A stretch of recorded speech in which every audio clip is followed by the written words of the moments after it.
Hello everyone. I wanted to create another video to discuss my career experiences with becoming a police officer. I know some of you, as you are taking these criminal justice courses, you're not really sure what you want to do. I think that when I was younger, riding around as a police explorer and law enforcement, I wasn't quite sure what I wanted to do. I knew that I wanted to do something in law enforcement, and it took writing out with various police officers on a regular basis to finally come to the conclusion that my career goal, my initial career goal, was to become a police officer. So if you're still trying to decide what to do, I think sometimes with time, with experience, that comes, and it will come soon enough.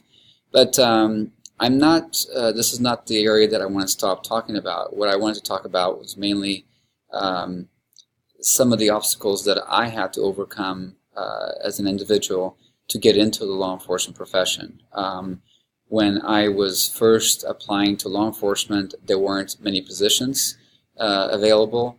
No one was retiring, type of thing. So agencies would have an opening and they would have maybe 100, 200, 500 applicants for 5 positions. And so competition was fierce. And so at the time, I remember deciding to put myself through the academy, pay my way through as an independent so that I would have that academy certificate in order to have one step ahead of other applicants who were possibly applying for the job without having completed the police academy. But even then, even when I applied to law enforcement agencies after obtaining the police academy, there was still a tremendous amount of competition. There were people out there with college degrees. There were people out there who were more physically fit, taller, stronger, etc. than I was. And so I've shared this story with many of my students, past students, about how I applied with close to 30 agencies to become a police officer. And so I was working a job that luckily I was there Monday through Friday, and I had weekends off, and so on the weekends I would often drive to the police agency and take a written test and take a physical test and take a job interview, etc., whatever it took.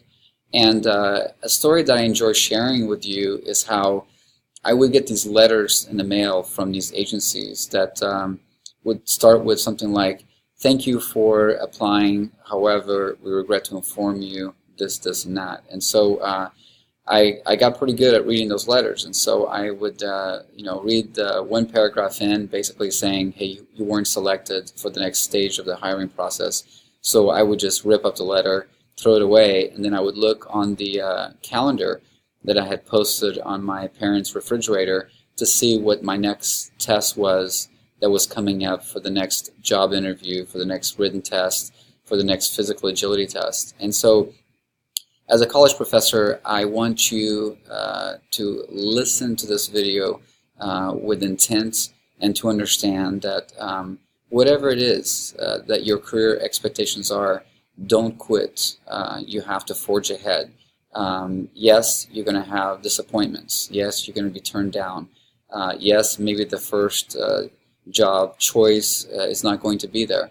However, if you truly want to pursue a career in law enforcement or in the legal system, within the justice system, or in anything else, once you commit to that cause, you have to put all of your efforts and prioritize those efforts to getting one step closer to accomplishing your career goal or academic goal.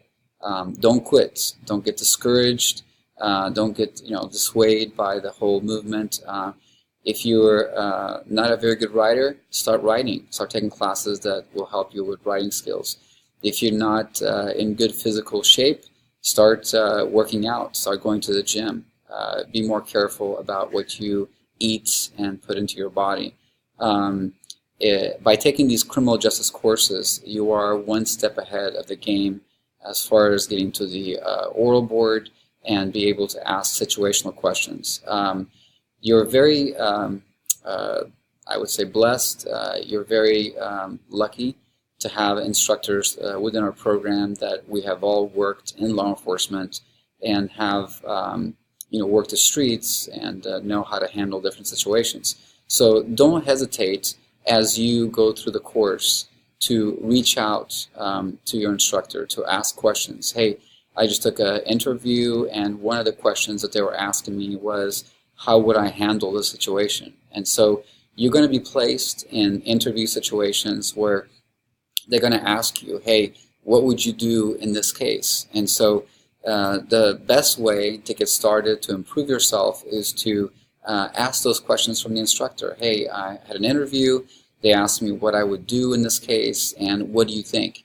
And by picking the instructor's brain, by allowing our experience to flow to you, the next job interview that you have, you will be more confident. You'll be more knowledgeable. You'll be able to use critical thinking. You'll be able to come out ahead. And so that's my advice to you. The other part of this video is I wanted to make you familiar with something you probably didn't know existed, and that is Barnes & Noble bookstore has a section on test examination booklets. If you've ever visited that area, they have booklets for how to become a correctional officer, how to become a deputy sheriff, how to become a police officer, highway patrol, federal agent, etc. I want you to commit some of your free time to visiting the bookstore, such as the Barnes & Noble and other bookstores in your city, and spend some time flipping through those test booklets to find out what can you learn from the booklets. How can you be best prepared for the interview? And I know that some of you that are watching this video, you're not intending on entering the law enforcement profession. I want you to know that, for example, if you're in a 201 intro class, you may be a nursing major, you may be a business major, you're taking this class as an elective. But this advice applies to you as well. By visiting the bookstores and perusing through the test booklets, you're going to be able to see some test samples, some questions from oral boards that have been asked before, and then it will make you a better prepared individual when the time comes to go through that interview. As a college student, I urge you to take on every opportunity that you can get to overcome the fear of public speaking, to get better at interviews. I look back, and when I was applying to all those agencies, each time that I would take a written exam, I would come out and I would write down notes about what they were asking.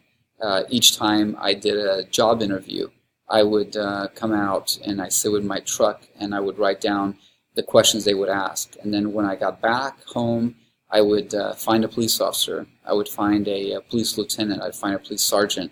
I'd find an instructor at the college, a criminal justice instructor. And then I would ask them how they would handle the situation. And then we'd have a discussion.